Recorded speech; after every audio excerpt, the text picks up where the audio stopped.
strike Eskimo camps, but in that case, there would have been bodies. One queer clue did come to light, but it hasn't lessened the puzzle. A tribe living about 150 miles north of the abandoned camp has an adopted 10-year-old Eskimo boy who seems to have wandered into camp one day a few months ago and who does not belong to any of the nearby camps. But the boys and the tribe are reticent about things, and nobody has learned anything from them so far.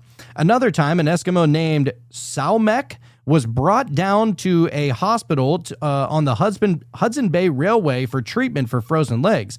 It was thought that he might know something about it, so after a long search, an Eskimo was found who could speak Samwok's dialect, and he began to question him. But it might be Salmek or Samwok, or I'm not sure how to say that. But anyhow, this guy, he refused to talk about it, mentioning Torn Rark mysteriously and refusing to answer any other questions. It occurred to the authorities that Samwok might talk if he got intoxicated. Listen to this. They're like, all right, he might talk, we just get him drunk, right? He's already about to lose his leg. Somebody give this man some whiskey. So his Eskimo questioner was given a quart of whiskey and told to ply Samwok with it. This too failed. Samwok refused to touch a drop. Like most Eskimos, he did not like the taste of it. So any knowledge that Samwok might be any knowledge that he might have had remained a secret. The police are doing their best to unravel the mystery. They may succeed. On the other hand, the Arctic is full of mysteries. The Northern Lights have seen queer sights, but the Northern Lights keep their secrets. So that's the original article posted in 1930, right? That's interesting, dude. So I found a couple of things as far as like the evil spirits conversation might go. Okay. Right. So, and I think that the guy who wrote the original article, he was probably just writing down his best interpretation of what the word is. The best I could find is this thing called a turngate, but it's also, there's other pronunciations, tornate, tornat, tornrat, singular, and then there's some other like. Well, there's the actual Tornrark or Tornrack or whatever it was right there. You see what I'm saying? I think he was writing it down to the best of his English, what they were saying out loud. So real quick, before we jump to that here, so we talk about the evil spirits, right? It is a significant figure. The Torngarsuk is the more quote unquote official name of it. Okay. Is a significant figure in the Inuit religion and mythology, often depicted as a powerful spirit or god associated with the sea, death, and the underworld. While some sources characterize them as a benevolent figure, a guardian spirit, and a benefactor to the Inuit people, especially shamans, others depict a more mischievous or even malevolent spirit. So now I pulled this up here of what they might look like. Yo, look at this depiction. Tell me that is not a reverse, your boy got the right to bear arms. Holy shit. Yeah, exactly. It's a bear with human arms. With a fishing pole, because this bear apparently did not gain the knowledge of how to catch his own fish with his mouth like other bears do. So he needs, it's a bear with human arms who catches his own fish. And like it says, it's listed as a demon or spirit in the dictionary Infernal, aka, oh God, if you want to take your crack at trying to pronounce all those T words, I think it depends tribe to tribe or region to region how they spell it. It's kind of like how Odin in Icelandic might be Woden, but in others might be Odin, and in this other tribe might be Odin, and it's, you know, it's the same dude. They use the same depictions, but their language kind of put their own spin on it. Right. Yeah, it seems that way. But it says it's a mischievous demon spirit worshipped by offering in Greenland and the northeastern regions of Canada. So checks out. Let's look at this description here, though. So the Torngarsuk. Actually, wait a second. I have an article on this. I'm glad you do, because I have one more thing on it as far as like what they say as far as the spirits of it. But I did think that pulling up the description thereof might shed a little light, you know? So anyway, the bear with bare arms of a human is the master of whales and seals and most powerful supernatural being in Greenland. He appears in the form of a bear or a one-armed man or as a grand human creature like one of the fingers of a hand. He is considered to be invisible to everyone, but the Angakuit, or the medicine man or the shaman among the Inuit peoples. So, all right. So there's like seeing interdimensionally or psychically or some shit in order to be able to. So it says these conflicting descriptions leave us unsure as to his form, but as a grand spirit or demon, it is invoked by fishermen and by the Angakoks. When one falls ill. There are other spirits invisible to everyone, but the Angakuk who teach men how to be happy. They see Torgersuk. Why is it all cuck and suck? It's all weird. I'm telling you, bro. But anyway, they see it as their benefactor. And when the Angakok cock suck and cuck. Look, we're not trying to make these jokes. Everybody can get these jokes, but we are not doing that. This is how the shit looks to us. Anyhow, whenever they're called upon, they ask if he does not come, that he leave them in the land of plenty. Okay, fair enough. Now, this is more of a overarching theme of what the other types of Inuit tribes feel about it. And with the Inuit tribes, I do need to make mention of this. When we talk about these tribes, we have regions here. We got the Angakuk, as we just talked about. Now we have the Inuit at Emisoq Lake. We got the Netzilik Inuit. We got the Caribou Inuit. We got the Copper Inuit. We got the Greenland Inuit. And all these things, the Onirneet. Yeah. But all of them have this feeling about this one specific being that was mentioned so many times in this article. So I felt like it was worth it for us to kind of read in. Yeah, it says some spirits have never been connected to physical bodies. These are called Turngate amongst Tornrak, as we talked about before. This is what they were trying to describe, and are often described as a shaman's helping spirits whose nature depends on the respective shaman. Helpful spirits can be called upon in times of need and are there to help people, as explained by the Inuit elder Victor Tungalik. I think he killed that. He did.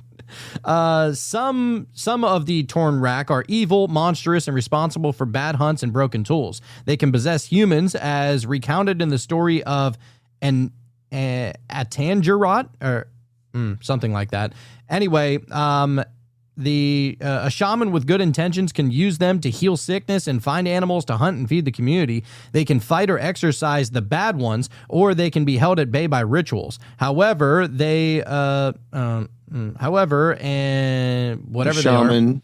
The shaman. No, that's not the. Oh yeah, it is the shaman. Sorry, the shaman with harmful intentions can also use the Turngate for their own personal gain, or to attack other people and their Turngate. So, all right. So essentially, this evil spirit, or let's just call it like a spirit, right? It can be used to help and find good animal and fertile hunting grounds and all these things.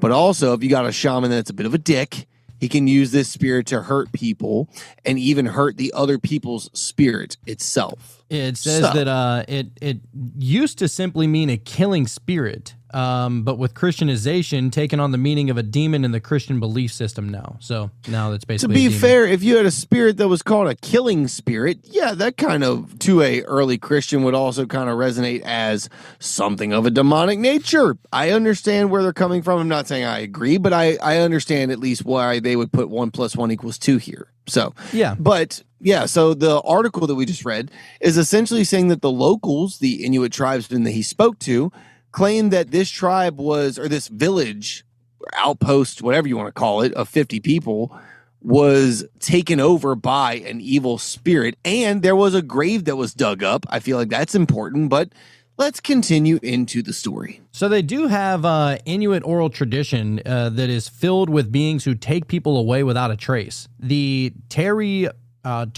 Suck, which I feel like that was one of the words that we just said. They're shadow-like figures who exist at the edge of sight. The Ejira are shapeshifters who lure travelers into other realms, and the Kalapiluit. There we go. Hi. They are the sea sirens who hum children into icy depths, and the realm of the Adlivan Sorry, this is not our language. We apologize to all the good Inuit listeners of the show that might get offended by our mispronunciation of the words. Listen, we only speak American English. Hell, we don't even speak the fucking King's English, okay? We're doing our best here. Yeah, so the Ad Livon, which is an underworld where spirits pass through before eternity. To Western ears, these are myths, but to Inuit communities, they're living warnings, real in the sense that they explain what can't be explained. So what if the people of Anjakuni didn't leave at all, but crossed over into another reality entirely? The myths might not just be stories. They might be maps. In the snow and stillness, maybe something ancient finally claimed what it had been waiting for. So that is going to bring us to my original research, which led me to 3 cryptid beings. And we might be kind of glossing over what we had just read a little bit. But I did want to get first to the Teriaksuk. But that's the thing. We had like 8 different words to mean the same kind of evil spirit. But you know what? I'm not mad at it. Maybe this article will give a little more insight into the myth, the lore, the legends, certain characteristics of these entities. I'm here for it. Yeah, so in the freezing lands of the Inuit, tribes live a race of shadow people. In the Inuit tribes live a race of shadow people. They put that comma in a weird place. Yeah. My name's Ron Burgundy. The Teriaksuk, as they're called, live a very similar life to the way normal human beings do. They have families and homes, as well as use tools and build things. They use weapons to fight and all around think with logical awareness, among many other similarities. However, a human being can never look at the Teriaksuk because it would vanish instantaneously back to its own world. So this was the first one where I was like, all right, this, it's kind of checking out a little bit. They live in an alternate reality that is a mirror version of our realm. Because of this, they cannot be directly looked at, but their shadow is as clear as day. The shadow can be attacked, and the Teriaksuk can be killed. Oh, you can kill them by killing their shadow, I guess. Only then will the being's corpse become visible to the naked eye. In Inuit legend, the shadow people can't hunt while mounted for some reason, so they will always be encountered on foot. The Teriaksuk can also be heard in certain conditions. If one hears footsteps in the woods at night, it's probably a group of beings looking at you. Laughter is commonly heard coming from the shadows if they spot travelers. If they spot a traveler's camp, they sound otherworldly and unnerving. Though dangerous, they are not overly hostile towards human beings. And according to legend, some Inuit have even managed to travel over into their world, but most never return. The realm of the Teriaksuk is in between the spirit world and the material world. They partially inhabit both and are even able to perceive both at the same time. They're very shy, almost always vanishing when any human even comes close to them. If one is invited to journey into their world through some chance, they are rumored to dress similar to Eskimos. They also look extremely similar to humans, but their faces are featureless and they have white glowing eyes. Fuck that. Wow. So some shadow creatures. Like, realistically, how many times have we here in the South? I don't mean South as in like the South of America. I mean, we're talking about the Great White North here, as opposed to somebody a little closer to the equator. How many times have we heard people have reports of shadow figures with glowing eyes that they have following them as a young child or whatever? This is what I'm saying. These are kind of one of those things where you could look back to ancient Greek. You could look to Far Eastern. You could look to the Inuit tribes. There are certain things that kind of traverse cultural realms. And even though they might call them certain things and they might think certain things about what these things are and are not, this is like that crumb of truth that seems to transpire across the eons here. The same thing can be said for vampires, for zombies, for something of an angelic realm, for something of a demonic realm, for a global flood. There are certain stories that, yes, you might say this, I might say this, but you take away the names and the titles and the dates, the same story is kind of making its way across. Yeah, it does seem like that. We live in a strange world where spiritual weirdness and paranormal weirdness happens. It has happened to basically, I think it's happened to almost everybody that I know. Everybody that I know has had some kind of paranormal experience UFO alien experience, something along those lines, demonic experience, right? Like everybody has experienced something otherworldly. It's just that different cultures call them different things, I think, like you were saying. Yeah. So that's the Teriaksuck. Now we're going to get to the Ijirak. So this one actually looks sketchy. This is a shapeshifter being, okay? Goddamn Wendigoon. Looks like a Wendigoon, yeah. So in the frozen expanses of Canada and the wider North American Arctic, where the wind carves intricate patterns in the snow and the northern lights paint the sky with ethereal strokes, resides a creature as mysterious as the icy landscape itself, the Ijirak. A denizen of Inuit mythology, this being blurs the line between human and animal, embodying elements of both in its curious constitution. Picture a creature that carries the semblance of a man, yet also mirrors the weird grace of a caribou. Its eyes hold a glint of otherworldly intelligence, while its limbs, whether human or hooved, are adapted to both the demands of bipedal stature. Do you say bipedal? Is that the proper way to say that word? Yeah, bipedal. I know it might also look like bipedal. I guess technically you could say it both ways, but usually it's bipedal. That's what I thought. I saw somebody leave a review. They're like, oh, I can't wait until Jonathan learns how to say bipedal the correct way. And I'm like, that's the way I've always heard it said. I'm under the impression that that's the right way. I don't know.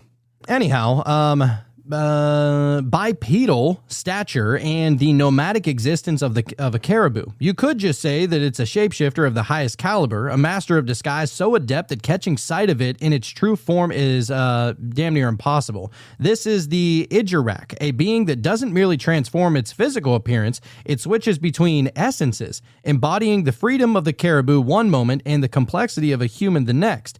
The origins of the Ijirak are as veiled as the creature itself. It's not so much born as it emerges, materializing from the collective psyche of the Inuit people in the natural world that surrounds them. The Ijirak is both guardian and the trickster of the icy plains, its nature a paradox wrapped in the skin of a human or a caribou. It's a mythical figure that serves as a somber reminder of the Inuit about the perils of straying too far from home. For the Ijirak kidnaps those who dare to wander, whisking them away to an alternate dimension. This is another one. Could take you away to another world. Wow, dude. So that's what I'm saying. Like, and there's a whole nother one after this that could possibly take you to another world. It's like, that's a strange coincidence that you have tales of this up in that region and all these people just vanish without a trace. I don't know how I feel about it, to be honest. There's a lot of theories as of how and what happened to these people. And yes, I understand that there's going to be somebody saying maybe they all starved to death. Maybe they all went out on a big trapping excursion and an avalanche happened or something like this. Okay, fine. There may be some logical solutions, but I also feel like we wouldn't be doing our jobs if we did not look at every single possibility. Well, and that's what it said, that the guy, Joe, he said that every time that he's gone up there were always men, women, and children. You're not taking the women and children on a hunt, bro. Right.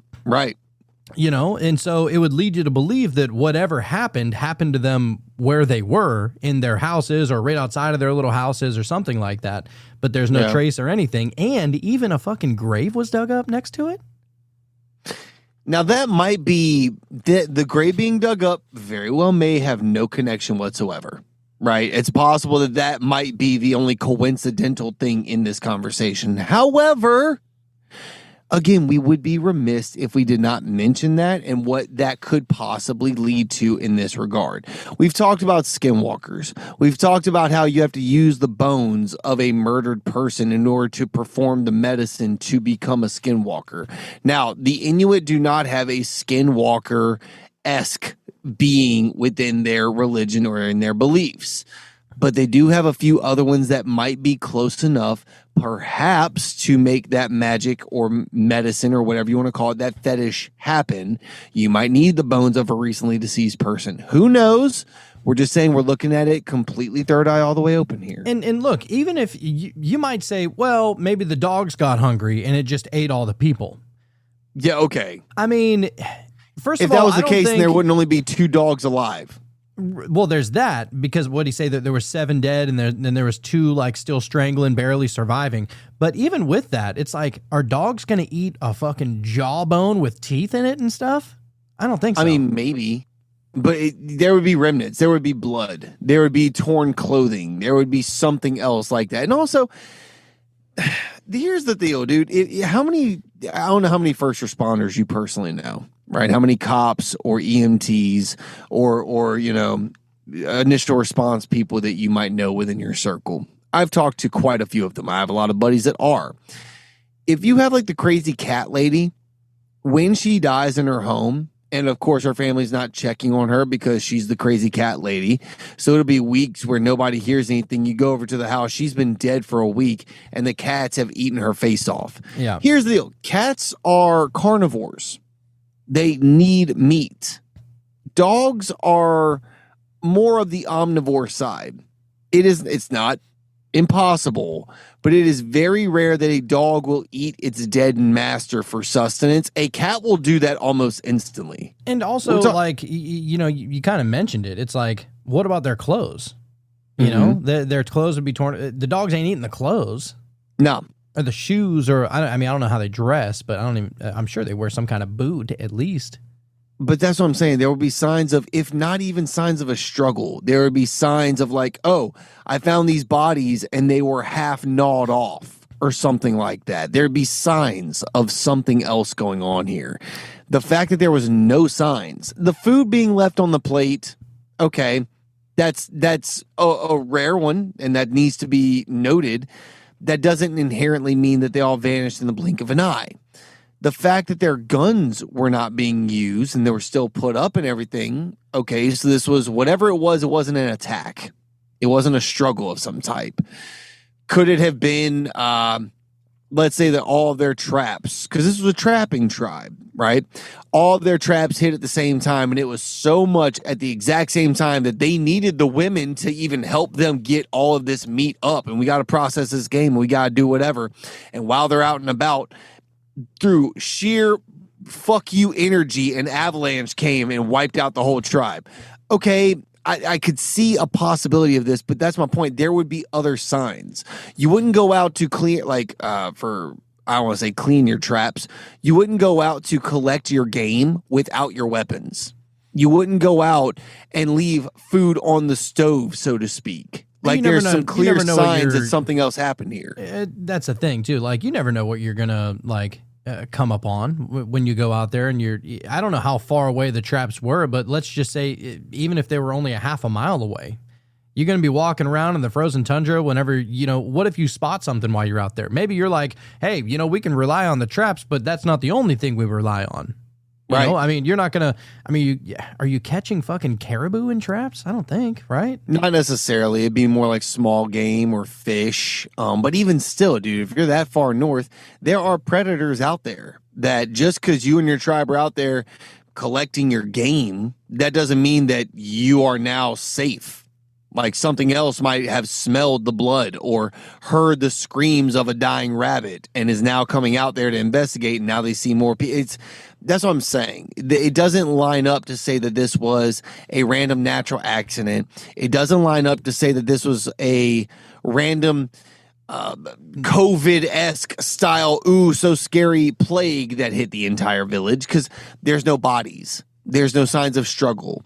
There's no things that were left in a certain way, like as if they were about to leave and we'll be right back. It doesn't make sense, and that's why it's so interesting. Well, and let's hear a little bit more about the Ijurak. So, not all about the Ijurak is menace and dread. In its way, this creature serves as a functional role in the Inuit worldview, an embodiment of the mysterious forces that govern their harsh existence. The Ijurak's elusiveness makes it a figure of awe and deep respect, a being whose unknowable motives make it as much a part of the Inuits' mental landscape as the caribou is of their physical one. As for the special abilities, the Ijurak's shape-shifting prowess is second to none. Its power of abduction to hide people in realms unseen is the stuff of night whispers among the Inuit, a tale to caution the young and the adventurous. So see, this is something that's in their mind every time they go outside of like their little homeland. You know what I'm Yeah. saying? And maybe not just this, but, all of the weird cryptid kind of otherworldly shit that could get you, I guess. And yet the Ijurak is not invincible. Its very strength, its enigmatic dual nature, also serves as its greatest weakness. For a creature that straddles two worlds is never fully a part of either. The Ijurak's liminal existence makes it eternally solitary, bound neither to the herds of caribou nor to the warmth of human community. In the end, the Ijurak stands as a symbol of the boundary that separates us from the untamed natural world, yet also it unites us through shared myth and cautionary tales. It's a complex figure of awe and terror, a lens through which the Inuit people can view their interconnectedness with icy, unforgiving, yet deeply mesmerizing landscape that they call home. So that would be the Ijurak, the what was the other like cryptid? Wendigoon. Like the Wendigoon, yeah. So that's a possibility. And so Or Wendigo, I should say. Wendigoon is a YouTuber I fucks with. But yeah, that's Wendigo. right. Whatever. Wendigo. Yeah, you're right. This is another one. This is the sirens that they were talking about. And the crazy thing about this is that not only are they in the seas and in the lakes and everything, but because it's so damn cold up there, it's, they have frozen lakes and stuff like that, right? And so you never really know exactly when you're walking on a frozen lake because it snows so damn much over there. Sometimes you'll just be walking. You don't even know that it's a lake. You could be walking over a frozen lake at that point. And so these creatures are said to literally live underneath the ice, and they can just come up and grab you through the ice. Look at these ugly fucks. Wow, dude. They are creepy. They look like some water demons. It almost looks like That Beetlejuice. chick that crawled out of the TV from The Ring. Kind of like that. It reminded me of Beetlejuice whenever they like stretch their face. Yep. Kind of looks like that a little bit. So this is the Calipiluit. Calipiluit. There we go. Inuit mythology is abrim with interesting tales and mysterious creatures such as the Amarok wolf and the Mahaha, the tickling demon. The Whoa. tickling demon? That almost sounds like Elmo, doesn't it? That sounds like a weird kink. I don't know.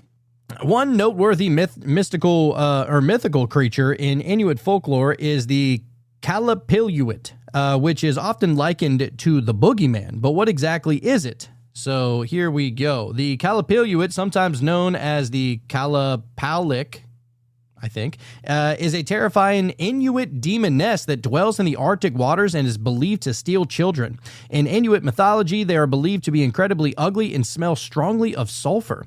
In appearance, the Calipiluit is like a scary mermaid and has scaly and bumpy skin with a greenish-blue hue. The demoness also has long, straight hair as black as night and webbed hands and feet that are elongated by pointy claws. The aquatic creatures also have fins coming out from the back of their heads and spine. The Calipiluit is often described as being similar to the boogeyman, as it is also known to frighten and kidnap children. In fact, the Calipiluit is often depicted wearing an amuwadi, which is a traditional Inuit parka that has a built-in baby carrier and is made from sea fur or caribou skin. The Calipiluit attracts children towards it by humming powerfully alluring melodies in their direction, and when they get close, the creature snatches children with its amuwadi and runs away with the child. Fuck that. Oh my God. What they do with the captured children is subject to some debate, but no proposed scenario is good. No shit. They might eat them. They might turn them into their kind. They might, I don't know, but whatever it is, it ain't good. At worst, they eat the children to remain immortal with their nourishing youth. At best, they put them under a sleeping spell and hide them in icy caves for eternity.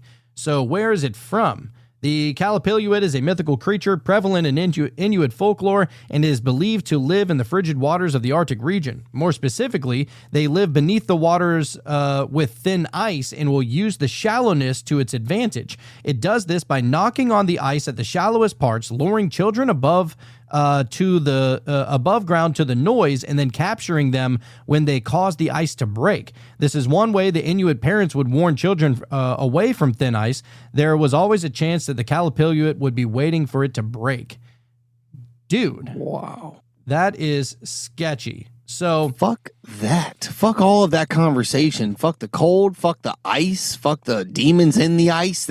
Jesus Christ. I know it, dude.